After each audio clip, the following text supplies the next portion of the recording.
We're no longer together, but during our marriage, there was one place that I told her I would not live. I do not want to live in Pittsburgh. I do not want to live in Pittsburgh. There's no way that I want to live in Pittsburgh. I'm not going to live in Pittsburgh. I can hear the Steelers playing from my front porch. From my front porch! Because I was so focused on Pittsburgh that God, of course, gave me Pittsburgh. See, Joshua also said something else. Ye must be born again. Who's heard that one before? Right?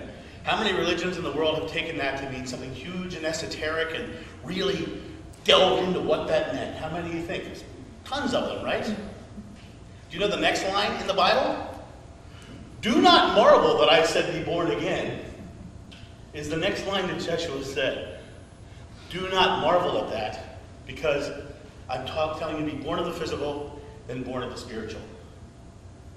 Because, you know, when we come into this world, we come into this world as a physical being, and we have to deal with, you know, shelter, food, water, air, blah, blah, blah, blah. But then, at some point, we go, is this really all there is? And we come to this place of going, there's got to be something bigger, and we start searching for something more. And that's the being born again. The interesting thing is, remember I said love and fear? Fear is the tool, the hammer, right? The hammer to build this thing. You are the carpenter. Buddha says, every human is the architect of his health and disease. You're the builder. What you think you become, you create your world, Buddha. Krishna, you are the culmination of your thoughts. Joshua, whatever you wish, ask in God's name and it is granted. Moses, God's name is I am. So, if God's name is I am, every one of you here at some point said, I am going to go to the Life Path Conference 2010. And where are you sitting? You are here because you consciously created being in this illusion, in this experience. You consciously created stepping into this room today and listening to these great speakers as they talk. That was your conscious creation. But the one thing I will tell you about that conscious creation is this. You all knew you could. You all knew with full faith that I can stand up, get in my car, drive to Unity Chapel of Light, pay my money, come inside, see those speakers. Every one of you believed that. Joshua says, it's your faith that heals you. It's also your faith that creates.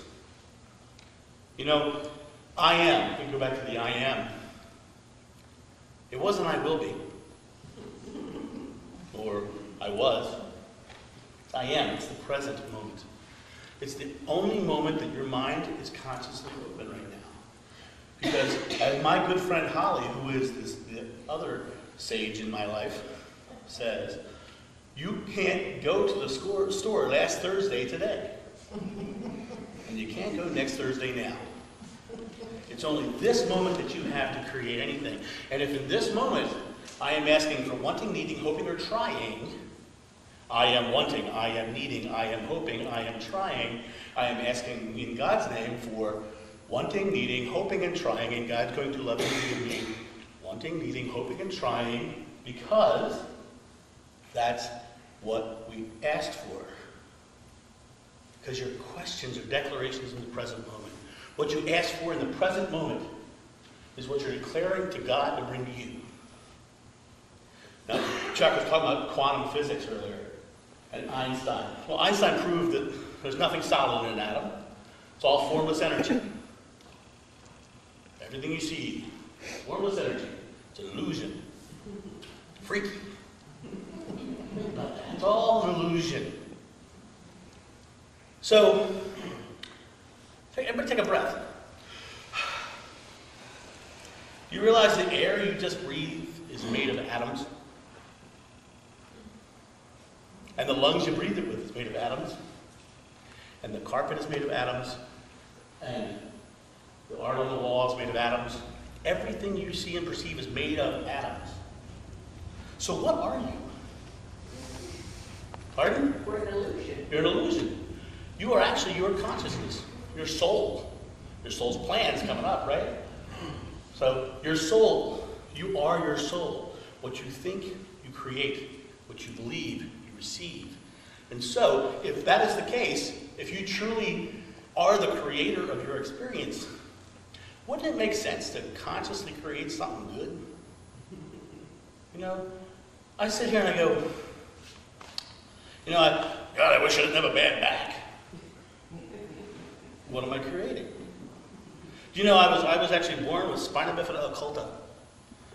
Two of my vertebrae right here in the lower back, when vertebrae form, they come around and they pray. They come around and they fuse this way. And then you can create a ridge. Two of my vertebrae came around and went flonk and passed each other. And so I ended up with these two vertebrae that sit on top of each other, kind of like this. And every so often, and Donna, you may remember some of the times my back was out, it would go, and my shoulders would get shifted over to the sides. And I ended up having my shoulders out of alignment 2, 3, 4 inches sometimes from my pelvis. And to get up to go to the bathroom or something, people would help me stand to go to the bathroom. And it was very painful, debilitatingly painful. I cannot express to you how much pain that really was. And I believed I had it. And so as I believed I had it, it would happen more. You know, during that whole time that I had that experience, I created a comedy sword fighting stunt show. Do you know, I never missed a performance. Not once. Because I knew I had a show to do, and I was going to do a show, and I believed I could do the show, so my back was never out on one of those days. Ever. Ever. Then one day I said, thank you God for the perfect back I am receiving. And my back has not gone out since. People say, did you get an x-ray? I said, why would I? I have a perfect back. I have a perfect back. You get what you ask for. You know, I do a lot of healing sessions all over the country. And people come and they ask for certain things. And they get in their mind what they're going to ask for when they come see the healer. Well, first of all, what they don't realize is that though it says on my bio, healer, I'm a healing facilitator. Because what I do is I shift people's faith into their health and present moment. And once their faith is shifted into the present moment in health, then they resonate out into this energy, these atoms, or as I like to call it, the image of God. And we are created in God's image. It goes out into this energy, and it is formed around our experience. It's our belief. You know, the first lines of that book I told you about earlier, the book of John, says, in the beginning is the Word, and the Word was with God, and the Word was God. In the beginning of what you create is your words. Because your words are your beliefs. And your words go out to the source, the image of God, and God creates it in His image around you. Creates illusion. So you're asking and you're receiving. But I'm asking in the present moment for something different. And then it changes. I had a lovely lady come to me for a healing session one time. And her intention of that healing session was to go to her next spiritual level. Go to her next spiritual level. You know what happened to her in the healing session? She died. She came back, I'm a healer, whatever. She had an experience where suddenly she saw everything as energy.